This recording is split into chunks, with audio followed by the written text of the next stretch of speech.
আমাদের প্লেটে ভাত না থাকলে যেন খাবারটাই অসম্পূর্ণ লাগে। কিন্তু আপনি কি জানেন আপনার প্লেটে থাকা চালের ধরনের উপরেই নির্ভর করছে আপনার স্বাস্থ্য ভালো থাকবে নাকি খারাপ থাকবে? এখন প্রশ্ন হচ্ছে, লাল চাল ভালো নাকি সাদা চাল? আজকের ভিডিওতে আমরা জানবো লাল চাল এবং সাদা চালের পুষ্টিগত পার্থক্য, কোনটার উপকারিতা বেশি আর কার জন্য কোনটা ভালো হবে। ধান থেকে চাল তৈরির পর প্রথম যে রূপে থাকে সেটাই হলো লাল চাল বা ব্রাউন রাইস। এর বাইরের আঁশ এবং জার্ম অংশ অক্ষত থাকে। অন্যদিকে সাদা চাল বানাতে এর বাইরের লেয়ার তুলে ফেলা হয়, পলিশ করা হয়, ফলে দেখতে চকচকে হয়, কিন্তু অনেক ভিটামিন, মিনারেল আর ফাইবার কমে যায়। চলুন জেনে নেই পুষ্টির দিক থেকে লাল ও সাদা চালের পার্থক্য। লাল চাল উচ্চ মাত্রায় ফাইবার, হজমে সহায়তা করে, কোষ্ঠকাঠিন্য দূর করে। ভিটামিন বি1, বি3 ও বি6 এর ভালো উৎস।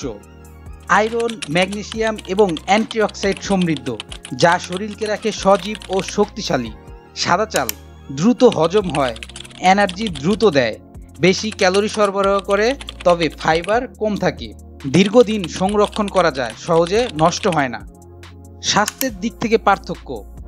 ডায়াবেটিস রোগীদের জন্য লাল চালে রয়েছে উচ্চমাত্রার ফাইবার, যা রক্তে শর্করার মাত্রা ধীরে ধীরে বাড়াতে সাহায্য করে। তাই ডায়াবেটিসের জন্য লাল চাল সাদা চালের চেয়ে অনেক বেশি উপকারী।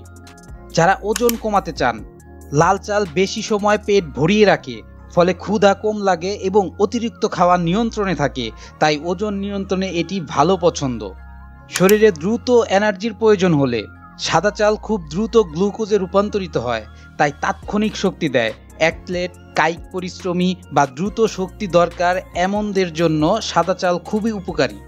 অনেকে বলেন লাল চাল একটু শক্ত আর চিবাতে সময় লাগে, কিন্তু এটাই হজমে সহায়তা করে, কারণ বেশি চিবানোর ফলে খাবারগুলো ভালোভাবে ভেঙে যায়। অন্যদিকে সাদা চাল নরম ও ঝরঝরে হয়, তাই খেতে সহজ। যারা ছোটবেলা থেকে সাদা চাল খেয়ে অভ্যস্ত, তারা হঠাৎ লাল চাল খেতে গেলে স্বাদে ভিন্নতা অনুভব করতে পারেন। তাই ধীরে ধীরে সাদা চালে লাল চাল মিশিয়ে খাওয়া শুরু করলেই স্বাদ ও অভ্যাসে মানিয়ে নিতে সহজ হবে। কার জন্য কোনটা? লাল চাল ভালো ডায়াবেটিস রোগী, ওজন কমাতে ইচ্ছুক, হৃদরোগ প্রতিরোধে সচেতন মানুষ। সাদা চাল ভালো শিশু, বয়স্ক, যাদের হজমে সমস্যা আছে বা বেশি এনার্জি প্রয়োজন এমন মানুষের। বাস্তব পরামর্শ: দিনে অন্তত একবেলা লাল চাল রাখুন, অন্য বেলায় সাদা চাল খেতে পারেন। আর ভাতের পরিমাণ কমিয়ে শাকসবজি ও প্রোটিন বাড়ান, এটাই হবে ব্যালেন্স ডায়েট। তাহলে আপনার জন্য কোন চাল ভালো? মন্তব্যে জানান। ভিডিওটি শেয়ার করুন আপনার পরিবার ও বন্ধুদের সাথে, যেন সবাই সচেতন হয়। স্বাস্থ্য সচেতনতায় এগিয়ে থাকুন কিরণ জায়েদ হেলথ কর্নার এর সাথেই।